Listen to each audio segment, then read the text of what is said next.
మన అంగం మీద ముందు ఉండే చర్మం ఫ్రీగా వెనక్కి వెళ్ళినప్పుడు, టైట్గా ఉన్నప్పుడు దాన్ని మనం ఫైమోసిస్ అంటాం. దానికి ట్రీట్మెంట్ సర్కంసిషన్ లేదా సుంతి సర్జరీ. అందులో రకాలేంటి, ఏది మనం ఆప్ట్ చేసుకోవాలి అనేది ఈరోజు తెలుసుకుందాం. సర్కంసిషన్లో మోస్ట్ కామన్గా వాడేది conventional circumcision or cosmetic circumcision అంటాం.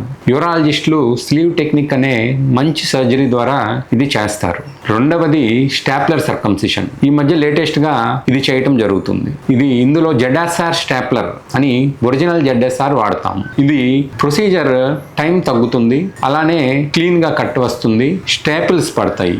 సో దీని ద్వారా పేషెంట్ త్వరగా రికవర్ అవడానికి కొంచెం అవకాశం ఉంటుంది. మూడవది లేజర్ సర్కంసిషన్. ఇది కావాలని చాలా మంది అడుగుతున్నారు వచ్చి. ఇందులో కొత్తగా చేసేది ఏమి ఉండదు. కన్వెన్షనల్ సర్కంసిషన్ లాగే చేసి లేజర్ ద్వారా ఆ ఎక్సెస్ స్కిన్ అనేది రిమూవ్ చేయడం జరుగుతుంది, కరిగిపోయే కుట్లు వేయటం జరుగుతుంది. చిన్నపిల్లల్లో అయితే ప్లాస్టిబెల్ టెక్నిక్ అని ఉంటుంది. అలానే పెద్దవాళ్ళల్లో, ఫిట్నెస్ లేని వాళ్ళల్లో డార్సల్ స్లిట్ అని ఒక టెక్నిక్ చేస్తాం.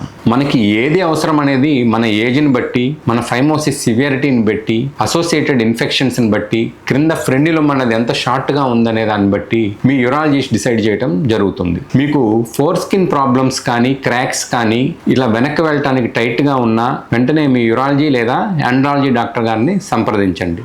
Thank you.